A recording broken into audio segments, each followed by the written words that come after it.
کے دن بھی تم ملنے نہیں آ رہے، اور پتہ نہیں کیا کیا عقیدے لگے. اسی طرح ہم دیکھتے ہیں کہ جو ہے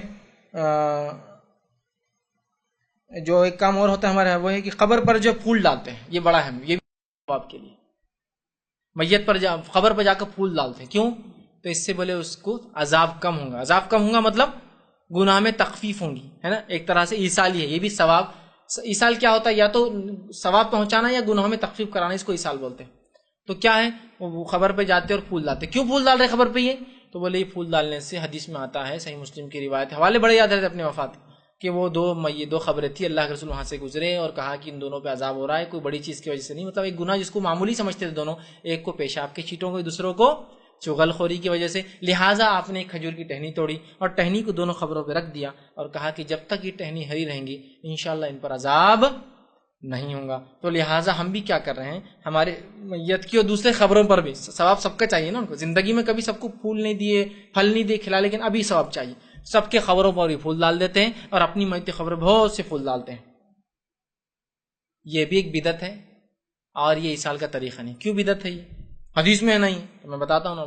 حدیث میں اللہ کے رسول کو بذریعے وحی بتایا گیا تھا کہ دو لوگوں پر عذاب قبر ہو رہا ہے. تیری میت پہ بھی ہو رہا ہے کہ عذاب قبر؟ جو لوگ قبروں پر پھول ڈالتے، میں انہیں کہتا ہوں یہ میت سے بدگمانی کر رہے ہو. اچھا چلو بھائی، ہمارے ابا تو شرابی تھے، کبابی تھے، یہ تھے وہ تھے، تو ڈال رہا. جس کو سب سے بڑا ولی مانتا اس کے اوپر بھی چادریں چڑھا رہا، تو لے جا کر بخشا جو دوسروں کو بخشا رہا اس کے اوپر پھول ڈال رہا تو.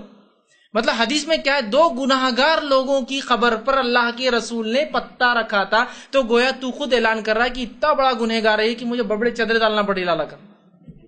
مجھے بولیے اب یہ بدگمانی ہوئی نہیں میت کے ساتھ؟ آپ کی دلیل کیوں؟ آپ نے خود بولتے نا کہ رسول اللہ نے خبر پہ ڈالا تھا. تو میرا آپ سے سوال ہے، خبر پہ رسول اللہ نے ڈالا تھا تو کیوں ڈالا تھا؟ عذاب ہو رہا تھا، تم کیوں ڈال رہے ہو؟ جس کو تم ولی بولتے ہو، جس کو تم بولتے ہو کہ یہ تو ہم کو بخشائیں گے، مغفرت کرائیں گے، ہاتھ پکڑ کے لے جائیں گے، اب اس کی مغفرت کے لیے تم جھاڑ کے لا کے ڈال دے رہے ہو اس کے اوپر. اچھا حدیث میں کیا الفاظ ہے؟ کھجور کی ٹہنی رکھی تھی، پھول تو نہیں ڈالا تھا نا کھجور کا. تو حدیث کے مطابق ہم نے بھی کھجور کی ٹہنی توڑ کے لانا اور رکھنا، پھول کیوں رکھنا؟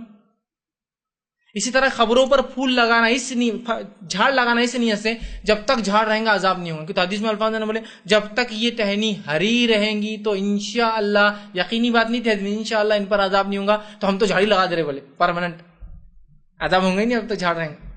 کیا خیاس ہے اور کیا عقلی دلیل ہے بھائی. ایسا خیال دوسرے مسائل میں نہیں چلتا، یہاں بڑا چلتا میت کے ساتھ. میں نے کہا نا میت کوئی مر جائے تو وہاں مفتیان کا ڈھیر رہتا ہوں. آپ منہ کھولنے سے پہلے ایک فتوا دو غلط ہے وہ، تو آپ کو سن لینا پڑتا ہے بھائی غلط ہے چلو، چونکہ وہ ایسا لڑنے کو آئیں گا جیسا اس کے باپ کی خبر بن رہی ہے اور اس میں کچھ غلطی ہو رہی ہے. اتنا اس معاملے میں برداشت نہیں کرتا میں، ہاں مسلمان کا معاملہ ہے.